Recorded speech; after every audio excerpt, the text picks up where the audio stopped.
So I have my first um, songs that I want to release through Root Note, but I wanted to show YouTube what it was about. So basically, the first 10 tracks are going to be Nas, EBK, and My Drill type beat, um, Peso type beat, Angels, um, Million Stacks type beat, Eminem and Dr. Dre old school type beat, Spun Slim type beat, Hard bouncy trap type beat, $1 million Baby, um, bouncy trap type beat, Pushes or Push That, excuse me, and it's gonna be Young Miami drill type beat, Pop Out, and freestyle type beat, Free type beat 2023, Hard every track, and then it's gonna be um for the exclusive, it's gonna be track one, track one, and Money Sign Suede Peso, and then yeah. So basically, this is gonna be my first album. Um, I'm doing it by myself, and then I will collab with a couple of other upcoming artists. Um, for those who are watching this video, I just want to say that these are some tips that I can give to you because they helped me. Read a lot of poetry, listen to live poetry recitations, start small, like haiku, and then don't obsess over your first line. Embrace tools and enhance the poetic form with literature or literacy, excuse me. Um, basically, a lot of people are asking me questions. Okay, so the first question I want to address, which is, what is your Cash App? My Cash App is cash tag one and then Nika from the block. Um, the reason why I chose that cash tag is because every dollar helps provide nutritious meals to those facing hunger within San Diego County.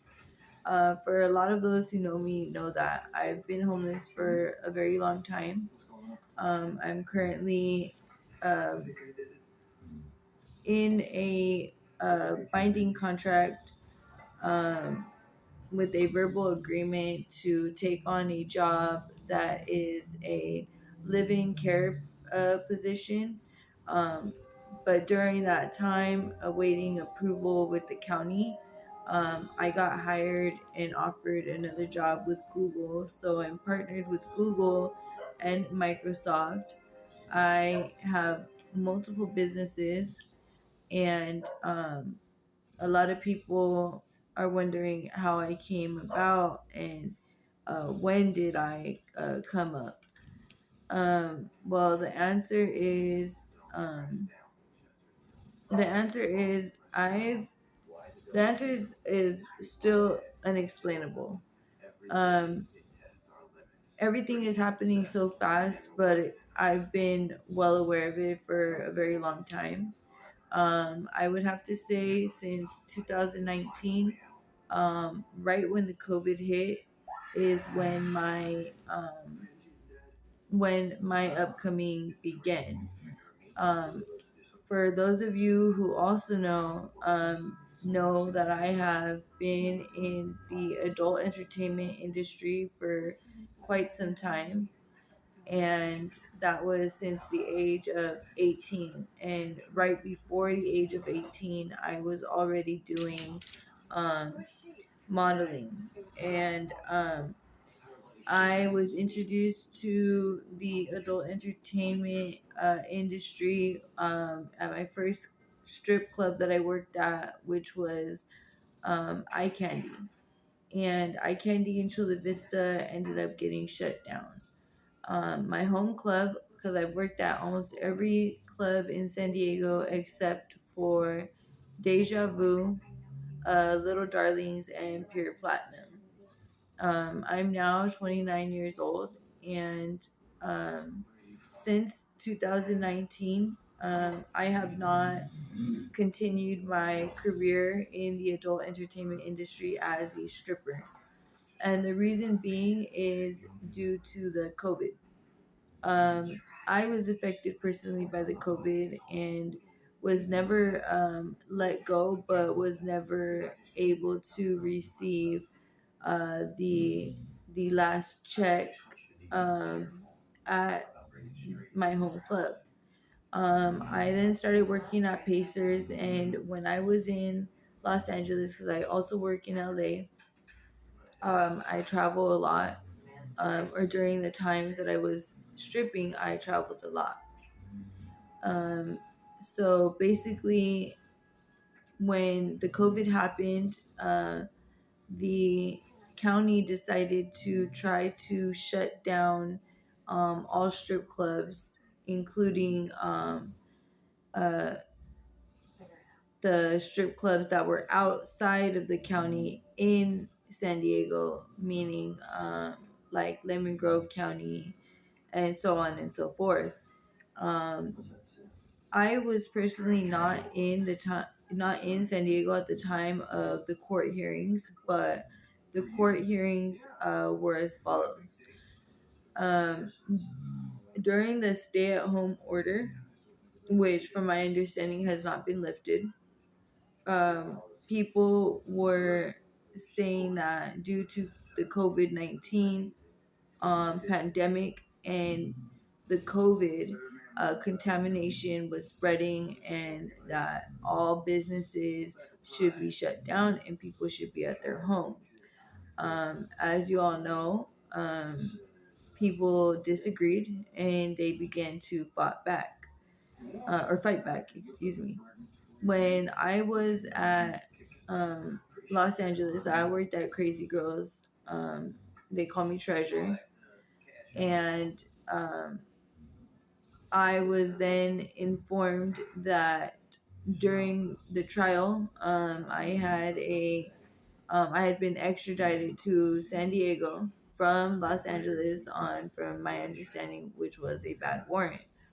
In the county of San Diego, you cannot strip in the clubs or have your license to strip if you are convicted of a felony.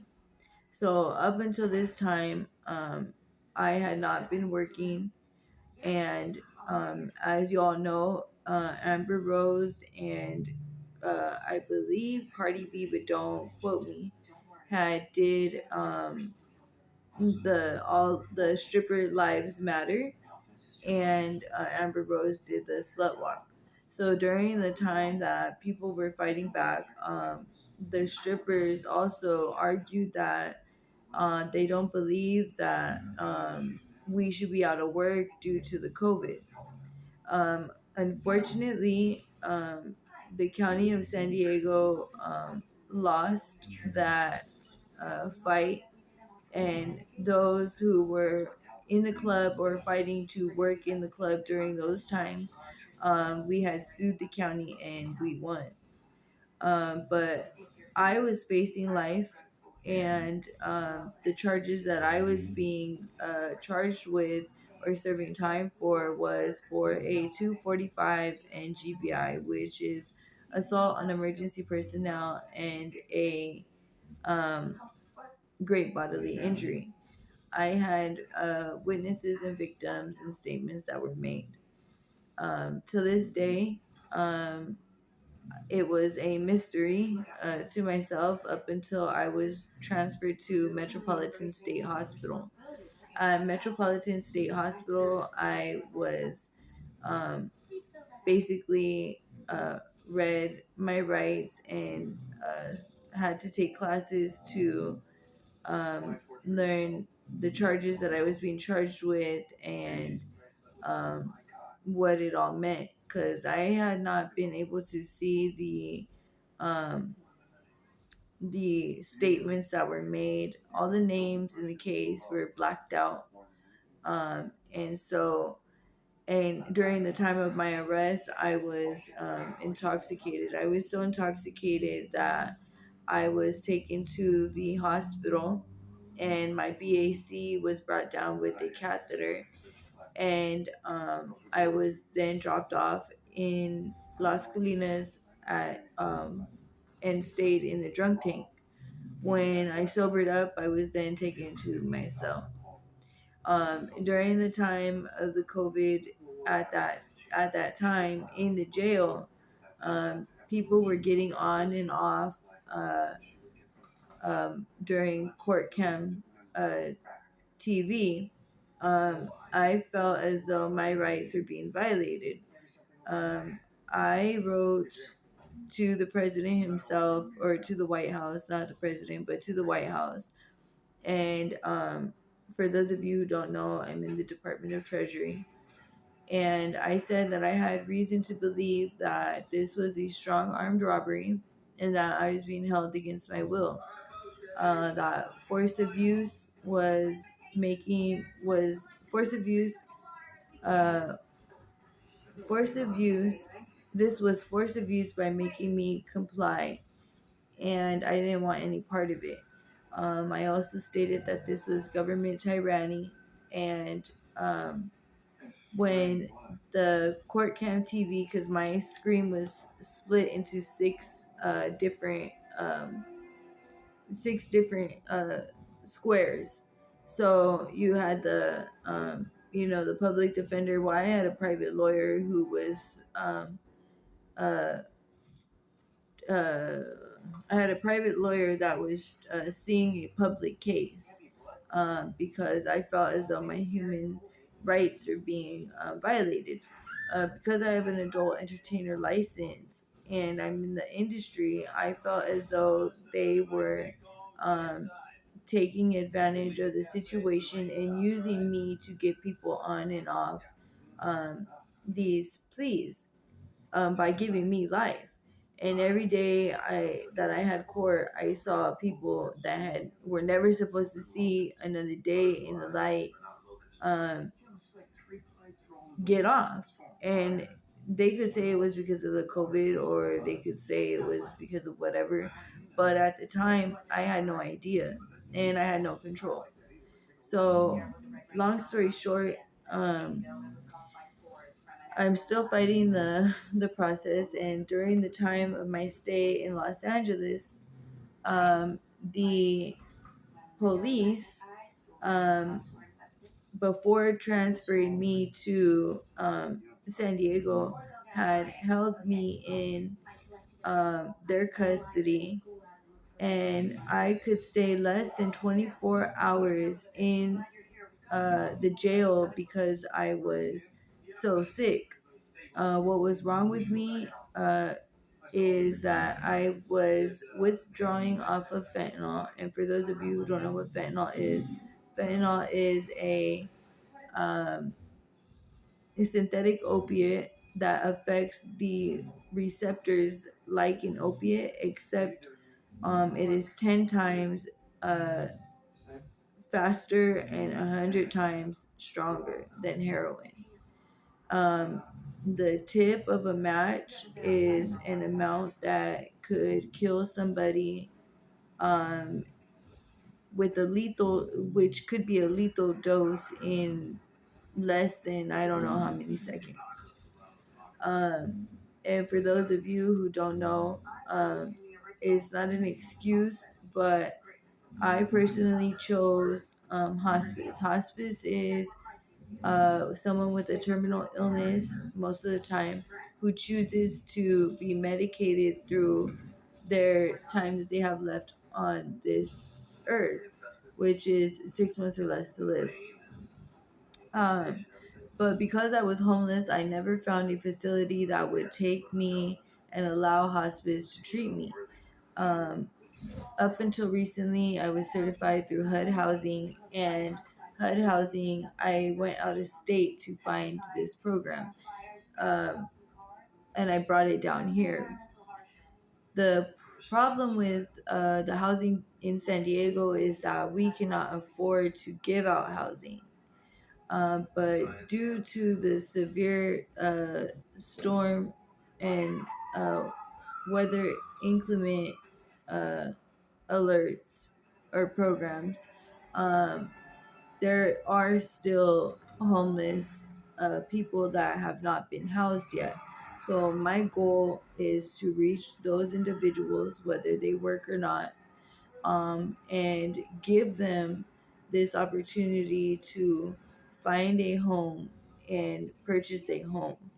This program is not for everyone, and this program will not be given to everyone. The point is that if everyone finds out about this program that I'm talking about and starts to use it, then the wait list will become like Section 8. And Section 8's wait list is closed in some states. It's about 10 to 12 years in San Diego and about 12 to 15 years in Los Angeles. So, with that being said, if you are homeless and you need housing, please reach out. Make sure you subscribe and like all my videos so I can keep tabs on those who heard it first. Um, in the next video, I will explain as to why I have multiple or multicolored bandanas and what the lyrics are to the first song that I will drop, and then I will compose, and then I will post. And one last thing, I'm locked out of my Facebook, so in 2 days I should be able to unlock that. Thank you.